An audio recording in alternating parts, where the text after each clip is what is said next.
क्या आप जानते हैं कि कभी इस धरती पर इंसान जैसा कुछ था ही नहीं। ना भाषा, ना शहर, ना इतिहास जिसे हम आज जानते समझते हैं। चारों तरफ बस एक जंगली अनियंत्रित दुनिया फैली हुई थी। घने जंगल, दूर तक फैले मैदान और उनके बीच घूमते ऐसे जीव जो ना पूरी तरह जानवर थे और ना ही आज के इंसान जैसे। उनका जीवन किसी कहानी जैसा नहीं था, बल्कि हर पल मौत के बेहद करीब था। सूरज उगते ही एक नया संघर्ष शुरू होता था। भूख का संघर्ष, डर का संघर्ष और जिंदा रहने का संघर्ष। उस समय भविष्य जैसी कोई चीज नहीं थी, सिर्फ आज था और आज से बच जाना ही सबसे बड़ी जीत थी।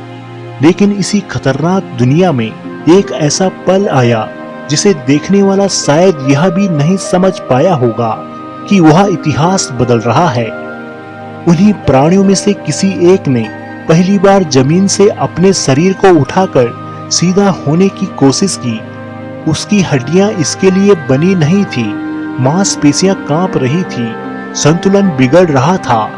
वह गिरा होगा, चोट खाई होगी, फिर उठा होगा, शायद कई बार हार मानने का मन भी किया होगा, लेकिन किसी अनजानी मजबूरी ने उसे फिर खड़ा होने के लिए मजबूर किया होगा और वह आखिरकार दो पैरों पर पूरी तरह खड़ा हुआ होगा। तो उसने सिर्फ अपनी चाल नहीं बदली, उसने पूरी मानव कहानी की दिशा बदल दी। सीधे खड़े होने से उनकी आंखों ने दूर तक देखना शुरू किया। जो खतरे पहले अचानक हमला करते थे, अब पहले ही दिखाई देने लगे। उसके हाथ जमीन से आजाद हो गए और उन्हीं हाथों से उसने पत्थर उठाए, चीजें पकड़ी और दुनिया को नए तरीके से छूना शुरू किया। यह कोई एक दिन में हुआ चमत्कार नहीं था, बल्कि लाखों सालों तक चलने वाले छोटे छोटे बदलावों की शुरुआत थी। लेकिन बीज उसी पल बोया गया था जब किसी ने डर के बावजूद खड़ा होने का फैसला किया होगा।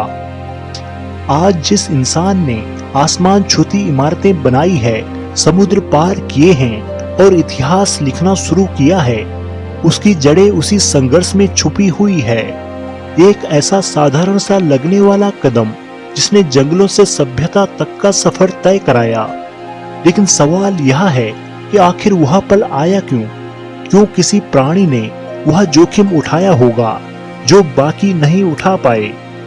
क्या यह सिर्फ संयोग था या इसके पीछे कोई बड़ी कहानी छुपी है? इस रहस्य को समझाने के लिए हमें लाखों साल पीछे जाना होगा। उस समय जब धरती आज जैसी नहीं थी, जब महाद्वीप अपनी जगह बदल रहे थे, मौसम लगातार करवट ले रहे थे और प्रकृति खुद के नए नियम बना रही थी। उस दौर में अफ्रीका जीवन का सबसे बड़ा केंद्र था। एक ऐसी भूमि जहां हरियाली से भरे जंगल फैले हुए थे और उन्हीं जंगलों की ऊंचाइयों में हमारे बेहद पुराने पूर्वज रहते थे। वे दिन भर पेड़ों पर रहते थे, फलों और पत्तियों से पेट भरते और नीचे घूमने वाले खतरनाक जानवरों से ऊपर सुरक्षित रहते थे। पेड़ ही उनके घर थे, उनकी दुनिया थे और उनकी ढाल भी। लेकिन प्रकृति कभी स्थिर नहीं रहती। धीरे धीरे धरती गर्म होने लगी, बारिश के रास्ते बदलने लगे और वह जंगल जो लाखों सालों तक जीवन का सहारा बने थे, वह सिमटने लगे। उनकी जगह खुली घास के मैदान फैलने लगे, जिन्हें आज हम सवाना कहते हैं। अब भोजन देने वाले पेड़ पहले जैसे पास नहीं थे। पानी के स्रोत दूर होते जा रहे थे और पेड़ों पर टिके रहकर जिंदा रहना असंभव नहीं रह गया था। यहीं से मानव विकास की असली परीक्षा शुरू हुई।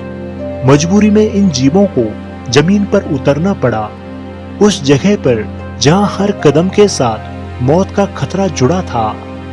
खुले मैदानों में छिपने की जगह नहीं थी, शिकारी हर तरफ थे और बचाव के पुराने तरीके बेकार हो चुके थे। लेकिन इसी खतरे में छुपी थी एक नई शुरुआत। खुले मैदानों ने इन जीवों को बदलने के लिए मजबूर किया, लंबी दूरी तय करने के लिए, नए भोजन खोजने के लिए और दुनिया को नए नजरिए से देखने के लिए। यह सिर्फ पर्यावरण का बदलाव नहीं था, यह जीवन के पूरे नियमों को बदलना था। और इसी बदलाव ने उस यात्रा को जन्म दिया जिसे आज हम मानव विकास कहते हैं। एक ऐसी यात्रा जो जंगलों की शाखाओं से शुरू होकर सभ्यता के शिखर तक पहुंची। लेकिन कहानी यहीं खत्म नहीं होती। असली रहस्य तो अभी सामने आना शुरू हुआ है, क्योंकि जमीन पर उतरते ही इंसान नहीं बना, बल्कि एक लंबा, खतरनाक और चौंकाने वाला सफर शुरू हुआ, जिसमें कई प्रजातियां आई, कई खत्म हुई और कुछ ने इतिहास बदल डाला। जब हमारे पूर्वज पहली बार जंगलों की सुरक्षित ऊंचाइयों से उतरकर खुले मैदानों में आए, तो उनके सामने एक बिल्कुल अलग दुनिया थी। यहाँ न शाखाएं थी जिन पर चढ़कर बचा जा सके, न घनी पत्तियां जिनके पीछे छुपा जा सके। चारों तरफ खुले आसमान के नीचे खतरे घूम रहे थे। घास में छिपे शेर, दूर से दौड़ते शिकारी जानवर और ऐसे विशाल जीव जो एक ही झटके में किसी छोटे प्राणी को खत्म कर सकते थे। जो जीव अब भी चार पैरों पर झुके रहते थे, वे जमीन के बेहद करीब होते थे और खतरे को देर से देख पाते थे। कई बार हमला इतना अचानक होता था कि बचने का मौका ही नहीं मिलता था। लेकिन इसी खतरनाक माहौल में कुछ जीवों ने अनजाने में एक ऐसा रास्ता अपनाना शुरू किया जिसने उनका भविष्य ही बदल डाला। जब वे खाने की तलाश में दूर तक देखने के लिए शरीर को थोड़ा ऊंचा उठाते तो उन्हें खतरा पहले ही दिखाई देने लगा। धीरे धीरे यह आदत बढ़ने लगी। पीढ़ी दर पीढ़ी उनका शरीर इस नए तरीके के हिसाब से ढलने लगा। रीढ़ की हड्डी में हल्का सा मोड़ आया, पैरों की बनावट बदली और संतुलन बेहतर होता गया। यह कोई अचानक हुआ परिवर्तन नहीं था, बल्कि लाखों सालों तक चले संघर्ष का नतीजा था। दो पैरों पर चलने से सिर्फ देखने का नजरिया नहीं बदला, बल्कि हाथ भी पूरी तरह आजाद हो गए। अब वे सिर्फ चलने के लिए नहीं थे, बल्कि चीजें पकड़ने, भोजन उठाने और बचाव करने के लिए इस्तेमाल होने लगे। पत्थर उठाना, लकड़ी की डालियों से खुद को बचाना और धीरे धीरे साधारण औजारों का प्रयोग शुरू हो गया। खुले मैदानों में यह बदलाव जीवन और मृत्यु के बीच का फर्क बन गया। जो जीव बेहतर ढल पाए वह जिंदा रहे। इसी लंबी प्रक्रिया के दौरान अफ्रीका की धरती पर एक ऐसा प्राणी उभरा जिसने इंसान बनने की दिशा में पहला बड़ा कदम रखा।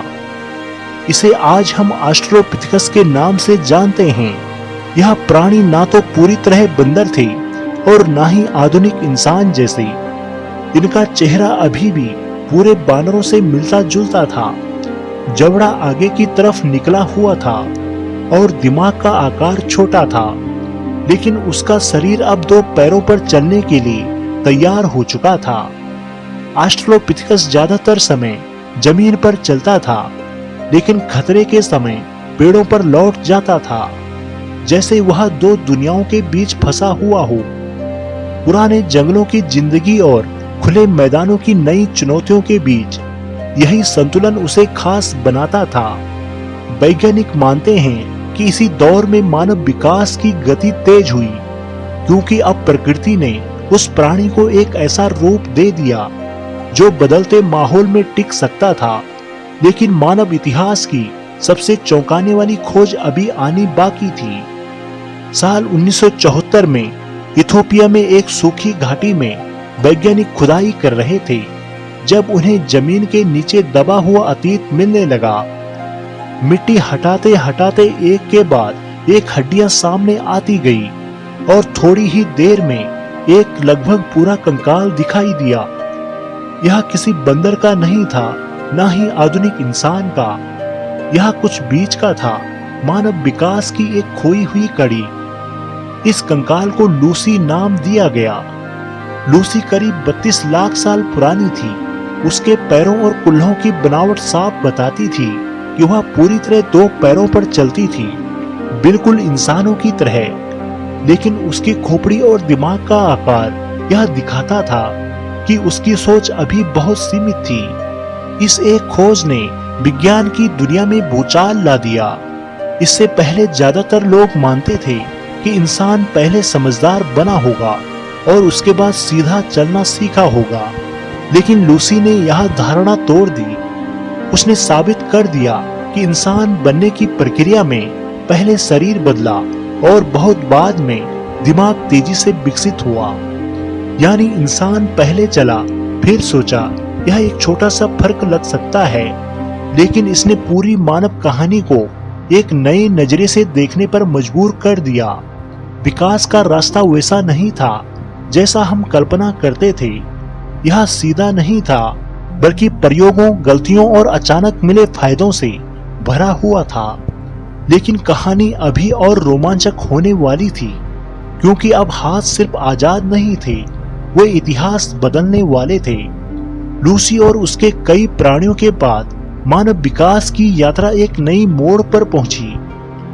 अब इंसान सिर्फ चलने वाले जीव नहीं रहे, बल्कि अपने आसपास की दुनिया को बदलने वाला प्राणी बनने लगा। करीब 25 लाख साल पहले अफ्रीका में एक नई प्रजाति उभरी, जिसे वैज्ञानिकों ने नाम दिया होमो हेबिलिस। इसका नाम का मतलब था कुशल इंसान। यह कोई साधारण नाम नहीं था, बल्कि उसके सबसे बड़े बदलाव को दर्शाता था। यही वो पहले जीव थे जिन्होंने जमीन पर पड़े पत्थरों को सिर्फ प्राकृतिक वस्तु नहीं समझा, बल्कि उन्हें तोड़कर, घिसकर और तेज धार बनाने वाले औजारों में बदल दिया। इन पत्थर के औजारों से वे जानवरों की खाल काट सकते थे, मांस अलग कर सकते थे और बड़ी हड्डियों को तोड़कर उसके भीतर छुपी मज्जा तक पहुंच सकते थे। इससे उन्हें पहले से कई ज्यादा पोषण मिलने लगा। जहां पहले उनका भोजन सीमित था, अब वे ऊर्जा से भरपूर आहार लेने लगे।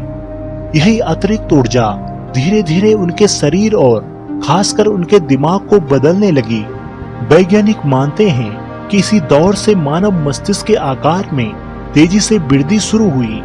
अब इंसान सिर्फ प्रकृति का हिस्सा नहीं रहा, बल्कि वे प्रकृति का उपयोग करना सीख रहा था। हर नई पीढ़ी के साथ औजार थोड़ा बेहतर होते गए। कुछ पत्थर शिकार के लिए बनाए गए, कुछ काटने के लिए, कुछ खुद को बचाने के लिए। यह सिर्फ पत्थर तोड़ने की कला नहीं थी, यह सोचने और योजना बनाने की शुरुआत थी। इंसान अब पहले से कहीं ज्यादा चालाक और संगठित हो रहा था, लेकिन मानव इतिहास की सबसे क्रांतिकारी खोज अभी आनी बाकी थी। होमो सैपियंस के बाद जब होमो इरेक्टस सामने आया, तो वह अपने पूर्वजों से कई ज्यादा लंबा, मजबूत और सक्षम था। उसका शरीर लंबी यात्राओं के लिए बना था और उनका दिमाग पहले से कहीं अधिक विकसित हो चुका था। लेकिन जिस चीज ने उसे बाकी सभी प्रजातियों से अलग कर दिया, वह थी आग पर उसका नियंत्रण। शुरुआत में आग शायद किसी जंगल की आग या बिजली गिरने से पैदा हुई होगी, लेकिन किसी ने हिम्मत करके उसके पास लाने की कोशिश की होगी। धीरे धीरे इंसान ने सीख लिया कि आग को कैसे संभालना है, कैसे जलाए रखना है और कैसे उसका इस्तेमाल करना है। आग से जीवन पूरी तरह बदल गया। ठंडे मौसम में अब इंसान मरता नहीं था, रातें सुरक्षित हो गई थी और जंगली जानवर इंसानी समूह से दूरी बनाए रखने लगे थे। लेकिन आग का सबसे बड़ा असर पड़ा भोजन पर। कच्चा मांस और सख्त पौधे की जगह अब खाना पकाया जाने लगा। पका हुआ भोजन आसानी से पचता था और ज्यादा ऊर्जा देता था। इसी ऊर्जा ने दिमाग के विकास को और तेज कर दिया।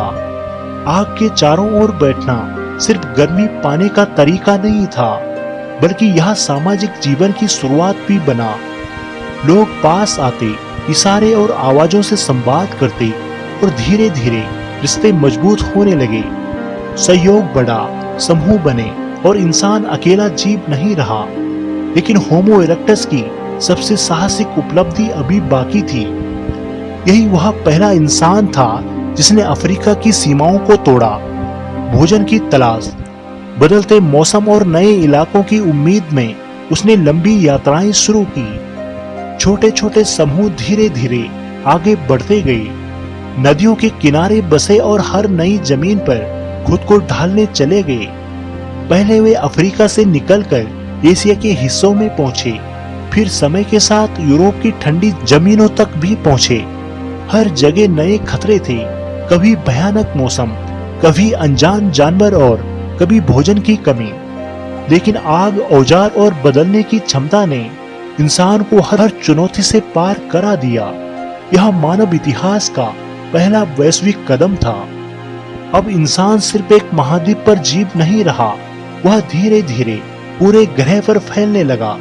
लेकिन जैसे जैसे इंसान आगे बढ़ रहा था, धरती पर एक चौंकाने वाला दृश्य बनने लगा। इंसान सिर्फ एक इंसान नहीं था, बल्कि कई रूपों में मौजूद था।